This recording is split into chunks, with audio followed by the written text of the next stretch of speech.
কৃষি সমৃদ্ধি করব মোরা ফল চাষ সংরক্ষণ করব ১২ মাস প্রতিপাদ্যকে সামনে রেখে পিরোজপুরে ৩ দিনব্যাপী ফল মেলা ২০২৬-এর উদ্বোধন করা হয়েছে। বৃহস্পতিবার ১৮ জুন বেলা ১১টায় জেলা প্রশাসন ও কৃষি সম্প্রসারণ অধিদপ্তর পিরোজপুরের যৌথ আয়োজনে খামারবাড়িস্থ কৃষি সম্প্রসারণ অধিদপ্তরের উপপরিচালকের কার্যালয় প্রাঙ্গণে মেলার উদ্বোধন অনুষ্ঠিত হয়। মেলায় কৃষি সম্প্রসারণ অধিদপ্তর পিরোজপুরের উপপরিচালক সৌমিত্র সরকারের সভাপতিত্বে প্রধান অতিথি হিসেবে উপস্থিত ছিলেন স্থানীয় সরকারের উপপরিচালক মাহমুদুর রহমান মামুন। বিশেষ অতিথি হিসেবে উপস্থিত ছিলেন বিএনপির কেন্দ্রীয় নির্বাহী কমিটির সদস্য ও পিরোজপুর জেলা প্রশাসক অধ্যক্ষ আলমগীর হোসেন, অতিরিক্ত পুলিশ সুপার সাদর সার্কেল নাসরিন জাহান।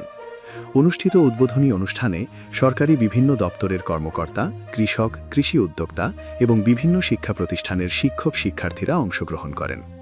উদ্বোধনের পর অতিথিরা মেলায় অংশগ্রহণকারী বিভিন্ন স্টল পরিদর্শন করেন।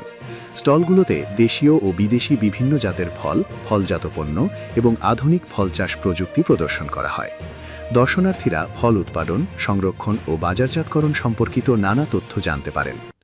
স্টল পরিদর্শন ও প্রদর্শনী শেষে কৃষি সম্প্রসারণ অধিদপ্তর কার্যালয়ের সম্মেলন কক্ষে এক আলোচনা সভা অনুষ্ঠিত হয়।